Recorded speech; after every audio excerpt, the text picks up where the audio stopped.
Este video va a estar bueno, probablemente los videos más importantes que hice en mi canal, porque aparte yo siendo liberal, y no hace un año, desde el 2015 que soy liberal, voy a plantear acá la posibilidad de tener una economía de mercado social dentro de la economía. Y fíjense lo importante que es, porque yo soy liberal, pero es que lo quiero diferenciar bien, porque está súper correcto, me parece perfecto que un país tenga movimientos más sociales y movimientos más de mercado.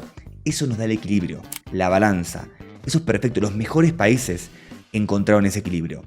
El problema que tenemos, por ejemplo, en América Latina, en Argentina, en mi país, en Venezuela, en Estados Unidos hoy, es que te fuiste de la base de economía de mercado. Economía de mercado, con más movimiento social o con más movimiento liberal, pero de mercado. Nos corrimos el mercado. Estamos yendo ahora a algo completamente socialista y ahí hay un problema. Y no es lo mismo. Seguramente cuando te diga lo que es economía social de mercado, te va a encantar. Por ahí sos marxista o trotskista y no, porque sos muy extremista, pero lo más probable es que si estás en este canal tengas una corriente liberal o una corriente social de mercado. Y lo voy a distinguir acá, porque el verdadero problema, lo que arruinó a Argentina, lo que arruinó a Venezuela, lo que está arruinando a Estados Unidos durante todo el siglo XX a pesar de ser la potencia, es el déficit fiscal y alimentarlo con emisión monetaria, o sea, el Banco Central. Pero te lo voy a cerrar realmente para que lo entiendas como nadie te lo explicó. La verdad, con los datos y sencillo.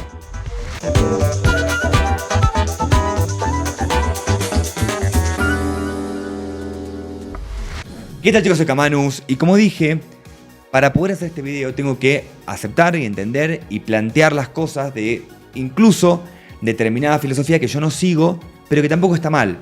Yo genuinamente creo que los mejores países, estos que vos tenés de modelo en tu cabeza, el problema del déficit no lo tienen. Ese problema no lo tienen. Y de hecho sí tienen un equilibrio entre movimientos más liberales y más sociales, sin romper al importante sector privado. Y no lo digo yo.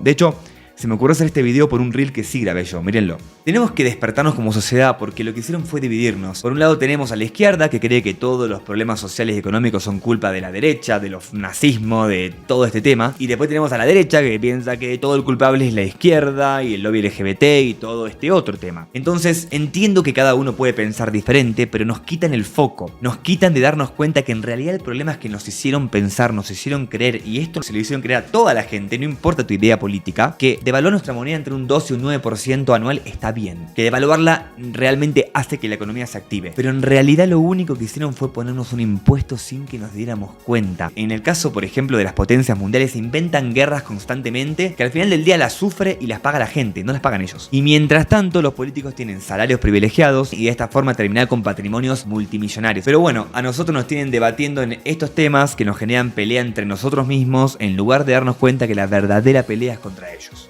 Ese reel es importantísimo porque te abre a que podemos tener un debate sobre más social o menos social, más mercado o menos mercado, pero que nos señala dónde está nuestro problema.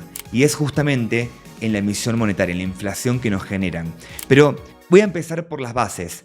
Los nórdicos son socialistas, no son socialistas y no lo digo yo. Lo dice el primer ministro de Dinamarca en Harvard en 2015 y se los voy a pasar porque es 1 hora y 10 que dura, 1 hora y 9 minutos me acuerdo, miren, pero les voy a pasar unos minutos nada más, 1 minuto, donde habla por ahí de lo más importante, que dice no, Dinamarca no es socialista, el modelo nórdico es una economía de mercado, respeta la propiedad privada porque es el sector privado el que financia al país, pero utiliza los recursos para hacer un estado de bienestar, o sea, tienen una economía de mercado fuerte y destinan recursos a un estado benefactor. Yo, por ejemplo, no me gusta eso. Yo creo que podemos ser libres de hacer todo nosotros. Pero fíjense que no importa. Que él te plantea la solidez como, hey, pará, no podés primero poner un estado benefactor con un país quebrado, porque vas a seguir quebrando. Primero, hacé tu economía fuerte de mercado y usala como quieras. En nuestro caso, un estado de bienestar. En otro caso puede ser más liberal. Y lo que yo creo es que el equilibrio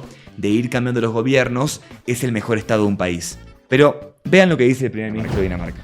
I know that some people in the US associate the Nordic model with some sort of socialism. Therefore, I would like to make one thing clear. Denmark is far from a socialist plan.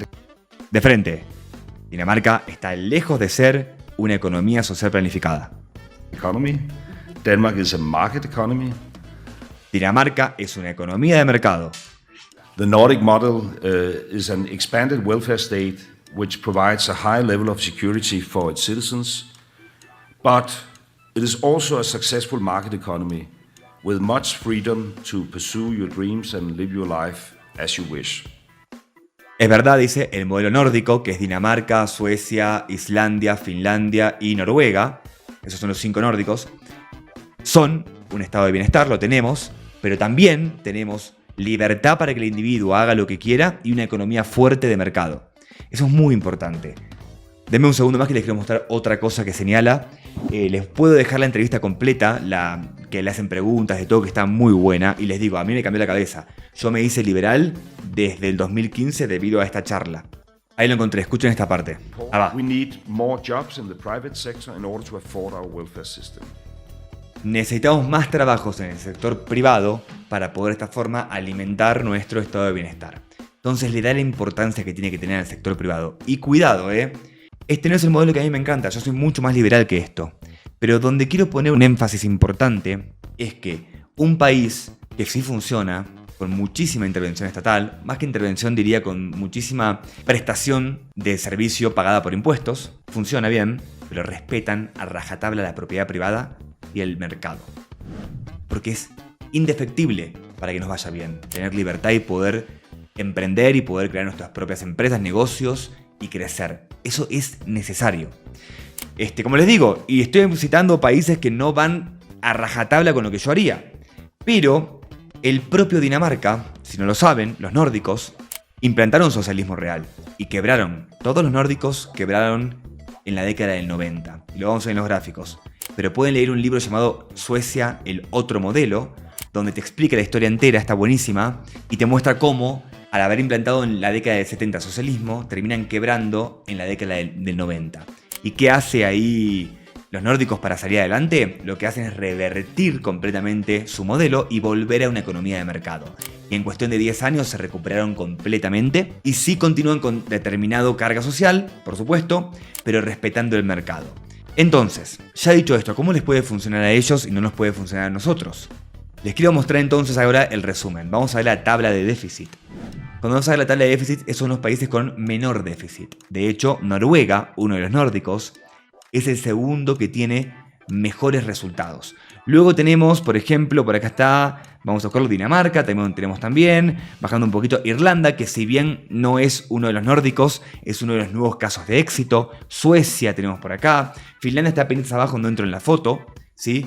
Pero digamos que son los que no tienen déficit, o tienen muy poquito, ¿sí? Déficit. Vamos a ver el de Finlandia. Estamos viendo que Finlandia, como se puede ver, ahora mismo está con un déficit muy bajito, pero si vamos a nivelarlo, en promedio tiene déficit cero. Si vamos a Suecia, muy parecido. Un poquito acá de superávit, un poquito de déficit y ahora se niveló en déficit cero. De hecho, ¿cuándo tiene una pérdida Suecia? En la década del 90. Y Finlandia en la década del 90. Y si vamos a Dinamarca, en la década del 90, lo que les comenté. Después está bastante bien. De hecho, si quitamos la década del 90 están hasta positivos. El mejor de los nórdicos hoy, con salarios más altos de Europa, es Noruega. Y fíjense cómo están. Si quitamos la crisis del COVID y quitamos la gran crisis nórdica, siempre estuvieron por arriba. Entonces estamos viendo acá que realmente controlan muy bien su déficit. Vamos a ver ahora Argentina. Es lo contrario a los nórdicos. Quitando un periodo de 4 años, siempre hubo déficit. Y este periodo de 4 años es un periodo que empieza en 2002. En 2001 Argentina tiene una mega ultra crisis. Entonces de 2002 a aproximadamente 2008, aproximadamente en ese periodo de tiempo, la crisis que hizo que se devalúe la moneda, con lo cual licuamos la deuda, pero al mismo tiempo ajustamos el cinturón. Hubo un ajuste. ¿Por qué motivo? Bueno, principalmente porque veníamos de una mega crisis. Entonces solamente después de una mega crisis tuvimos superávit. Si no, siempre déficit. En cambio Chile, que es uno de los países que más crece en América Latina, tiene mucho más superávit que déficit. De hecho, el déficit marcado le entra en el COVID. Como a todos los países en el COVID, todos los países tuvieron déficit, ¿sí? Si quitamos el déficit del COVID, estuvo bastante bien. Y de hecho es el país que más crece en América Latina. ¿Casualidades? Estados Unidos, igual que Argentina. Eternamente déficit. Ah, entonces Manu se te rompe la regla porque Estados Unidos es una potencia. Y ahí vamos a hablar entonces de cómo se financia el déficit, por qué Estados Unidos es un caso aparte y al mismo tiempo no es un caso aparte. Y es el siguiente, hay dos tipos de deuda, interna y externa. La externa es la que vos pedís en dólar, al FMI por ejemplo, o al Club de París, o puede ser al Banco Mundial. Y después tenés la interna, que es la que sale con emisión monetaria. ¿Qué hacen los países? ¿Por qué te venden todo el tiempo que es tan importante el Banco Central y emitir dinero? Por la soberanía de la moneda. No, no es por eso. No es por eso. Es porque vos, deuda externa, no la podés pedir eternamente. Si la pedís eternamente, te van a decir, no, pará, papi, ya tenés mucha deuda. No te puedo seguir prestando, porque no me vas a devolver. Te ponen un límite. ¿Entienden lo que digo? No digo que esté bien o mal. Digo que esa deuda tiene un límite y está forzado a pagarla. La deuda interna está forzado a pagarla, pero la gente no se da cuenta. ¿Saben cómo se paga? Devaluando tus ahorros, devaluando tu salario. Lo que le pasa hoy a Argentina, por ejemplo. Lo que le está pasando hoy a Estados Unidos. Pero entonces, ¿qué pasa? Cuando vos te endeudás con emisión monetaria, ¿sí? Con deuda interna en peso, por ejemplo, vos podés emitir dinero y estás licuando la deuda. Que mucha gente, sin entender qué significa, te dicen, la deuda interna es mejor que la externa. Porque de última la licuás.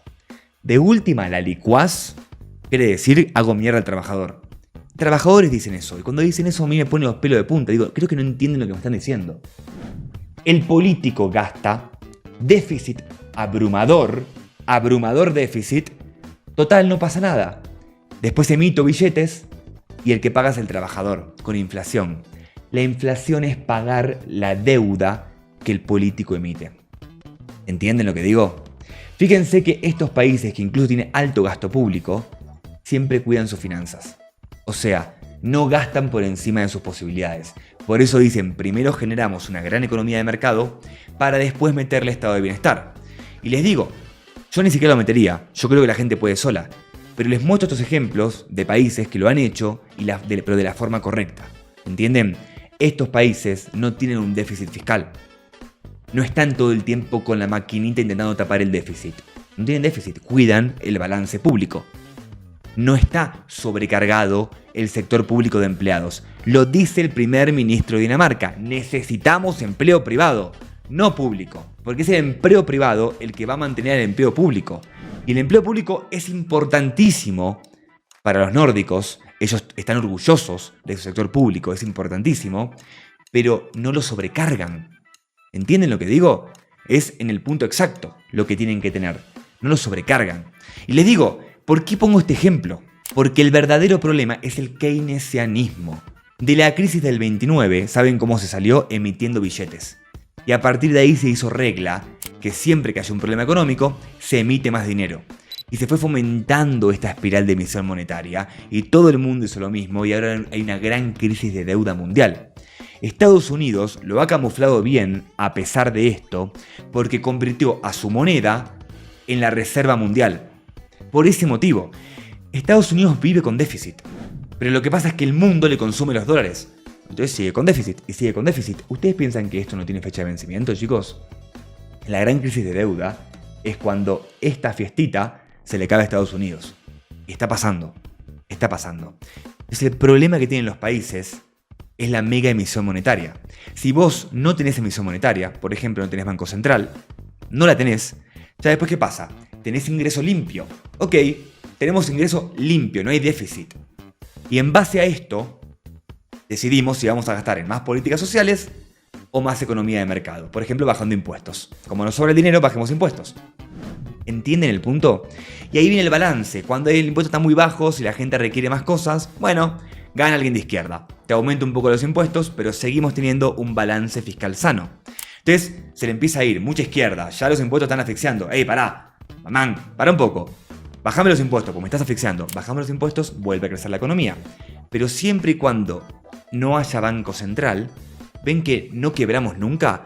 Nos va mejor, nos va peor económicamente, nos va mejor, nos va peor socialmente, pero nunca nos rompemos como país.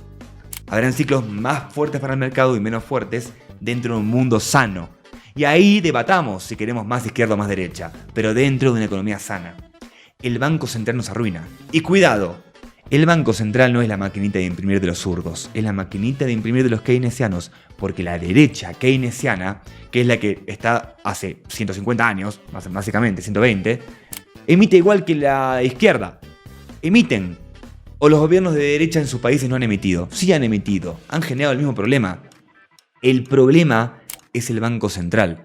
Hay que comprender esto. Y cuidado que para quedarse con esta pantomima, hay una frase que es increíble. Un país sí puede vivir con déficit fiscal. No, no puede. Quiebra. El único que puede es Estados Unidos y va a quebrar. Eventualmente va a quebrar. El único en todo el mundo que puede es Estados Unidos y eventualmente va a quebrar.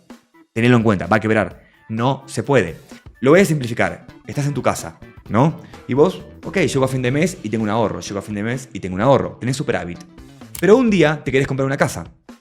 Entonces, ¿qué haces? Bueno, no te alcanza tu salario. Vas a tus ahorros, los vas a gastar en pagar ese 20% de fee inicial y seguramente vayas al banco a pedir una hipoteca. Y eso es deuda, porque cuando estás hipotecado, la casa en realidad le pertenece al banco hasta que la termines de pagar. Entonces, ¿vos qué haces? Ese año tuviste un balance negativo, pero no estás mal económicamente. Porque en realidad tus ingresos son muy buenos y la deuda que vos absorbiste es temporal y la podés afrontar. Por eso no está mal que cada tanto tengas picos por abajo, ¿sí? No está mal, porque puede ser que estás construyendo un puente, un aeropuerto, mejorando tu puerto, mejorando la vialidad del país, para de esta forma poder tener un mejor supply chain o cadena de distribución. Entonces no estaría mal. El problema es cuando es constante abajo del déficit. Ahí es el problema. Te lo pongo en el ejemplo de la casa. Ok, te compraste tu casa y podés afrontar el gasto. Pero el año siguiente pedís otro préstamo sin haber terminado el primero para refaccionar la casa. Al año siguiente volvés a pedir otro préstamo sin haber terminado el primero, que fue comprar la casa, sin el segundo, que fue refaccionarla para comprarte un auto. Pero como el banco ya no te presta, le vas a pedir ahora a tu mamá. Y después también querés no solamente todo esto, sino que irte de vacaciones. Con toda esta deuda aparte irte de vacaciones, pero tu mamá ya no te presta, ya le sacaste la plata, le pides a tu hermana. Y el siguiente año entienden que, hey, tenés un problema, estás acumulando demasiada deuda, no puedes todos los años vivir en déficit. Puedes uno, puedes dos, pero después las cuentas tienen que empezar a darte, ¿no? Porque si no te dan las cuentas, vas a tener un problema grave. Entonces vos tenés que mantener tus finanzas. Lo mismo con el país. Sí, el país puede estar un periodo de tiempo corto en déficit, porque está creciendo, puede ser, pero un periodo corto, sostenible, que se paga con el ingreso del país, no con emisión monetaria, que es lo que nos está pasando con los bancos centrales. De ahí viene la fortaleza de Bitcoin, porque nos elimina los bancos centrales y nos protege de la trampa de la emisión monetaria. Espero que hayas entendido. Al final fue más largo de lo que pensaba el video, pero es un video importante, porque el problema no es ni la izquierda ni la derecha, siempre y cuando pertenezca a una economía de mercado. Eso ya es un debate que podemos tener, y por el momento ganas vos, por el momento yo, pues estamos siempre bien. El problema es cuando nos queremos salir de la economía de mercado. Cuando nos queremos salir, el único que gana es el político. Nos vemos, chicos. Chau.